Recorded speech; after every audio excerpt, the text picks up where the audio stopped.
office video. The box office this week has some interesting bumps and ups and downs to it. I'm talking global box office, not Indian box office, because I don't have a really good source for Indian box office figures. I don't know that anyone has a really good source for Indian box office figures. But globally, Rank Track provides very good box office figures, and I can see certain patterns there. This week in particular, in America, the box office overall was incredibly low. The three big films that came out, Mersal from the Tamil industry, and Secret Superstar and Golmaal again from the Hindi industry, none of them did as well as they should have. The one that did best overall was Mersal, but just by a little bit. It made about 4,000, which is okay, but not great for a Tamil release, especially in America, because Tamil releases tend to have that higher opening weekend ticket price. Plus, this was a 3 or 4 day weekend, depending on where you were, if you saw it Wednesday or Thursday. So it should have been considerably higher, and that's 4,000 per screen. It released on a large number of screens. The next highest was Golmaal again, which made the most money overall. It released on a whole bunch of screens, well over 200 screens, but per screen, it made very little money. It made about $2,500 per screen. And then there was Secret Superstar, which made much more per screen, but on fewer screens, about 180 screens, and it still didn't make as much as it should have. That is a con release, even just a con cameo release, as recently as last year was making 4,000 to 6,000 per screen, and Secret Superstar didn't even break 4,000. 4,000 is a good, solid release. Anything less than that is just a good release. Meanwhile, globally, things are much more interesting. Specifically, in Canada, Golmaal again did fabulous, like the best release they've had in ages. In the UK, Golmaal and Secret Superstar did poorly, but Mersal did surprisingly good. Surprisingly, because the non-Hindi films, Tamil and Telugu, don't tend to do that well in the UK. Mersal did very well, made over 4,000 per screen, which is super, super good for UK box office because the tickets are cheaper there. And then Australia, Mersal did shockingly good as well, as did Golmaal again, and even Secret Superstar a little bit. So what's going on? Why is everything doing well in Australia and Canada? Why is Mersal suddenly doing well in the UK? And why is nothing doing well in America? Well, I have a couple of guesses. Overall, for America, the American box office is just terrible this year. Hollywood films, Indian films, doesn't matter. No one's going to see movies. There's a good chance that that's just related to the political climate right now. There's too much stuff going on for people to think about movies. So it's dropped down to the bottom of the priorities list. It could also, though, be a matter of the audience maturing. In terms of the international audience for Indian films, the UK and Canada and maybe Australia came in a little bit before America. That's just immigration patterns.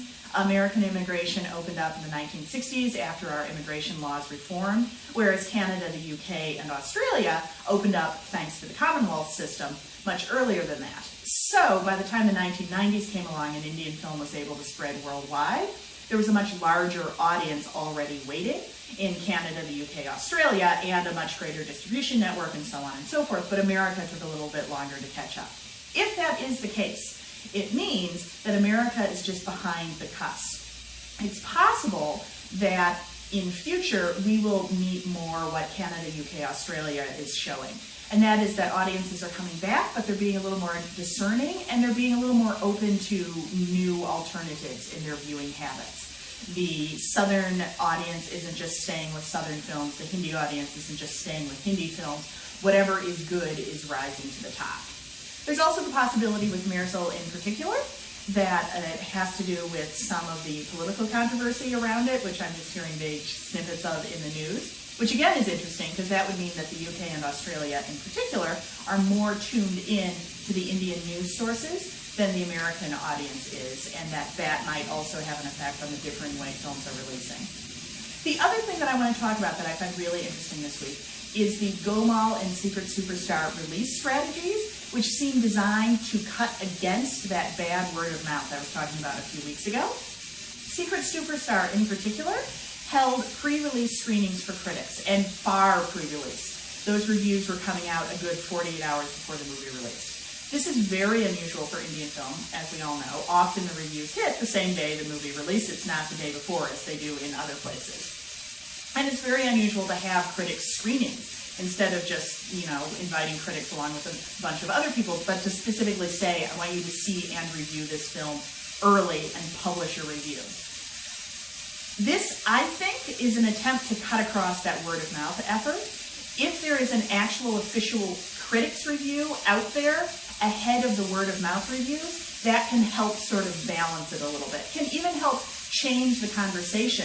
You can't just say it's a bad movie. You have to either say it's a bad movie, I disagree with all the critics, or maybe you don't say it's a bad movie because you don't want to seem foolish by disagreeing with the critics. And this works in particular for an Amir Khan film, because Amir Khan is very good at getting critics to like him. He did something similar when he released Lagan. That was the first Indian movie to really go hard after the international critical community. He not only held critics screenings, he provided an informational pamphlet to help people understand what the movie was about and how to talk about it. And that, again, helped bring it to a new audience, helped get it out of that word-of-mouth zone. So that's what he was doing with Secret Superstar, and it's a good strategy.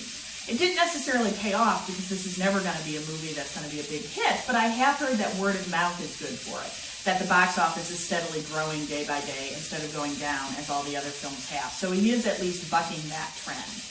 Golmaal again, on the other hand, there's no way that can have bad word of mouth. It's a Golmaal movie. There's no point to word of mouth. You know exactly what you're getting. So you don't care what anyone else says about it. You already know what the movie is because you've seen all the other movies, and you know for yourself if you want to see it or if you don't want to see it. And most people did want to see it. So actually, Golmaal again is the one that I find more optimistic making. If more and more people learn to just sort of trust their judgment and know this is the kind of movie it is and I want to go see it, then that's great. Instead of relying on word of mouth and trying to figure out if this unknown quantity is something you'll like or not. I don't necessarily want there to be a whole bunch of sequels coming out, but I would like more films to have a clearer promotion strategy that tells people this is exactly what it is and then gives them that exact thing. Anyway, that's how things look this week. Globally, Mersal is the surprise hit. Everything's still terrible in America, even on a holiday weekend. And generally speaking, Secret Superstar is trying to go against word of mouth by providing critical options in advance of, amateur options. And Golmaal again is trying to lean into word of mouth by providing exactly what you're expecting, so there's no need to ask anyone else what it might be like. If you agree with me, if you disagree with me, if you have any comments, you can hop on over to my blog. There's a link right below, and I hope to hear from you there. Thanks. Bye.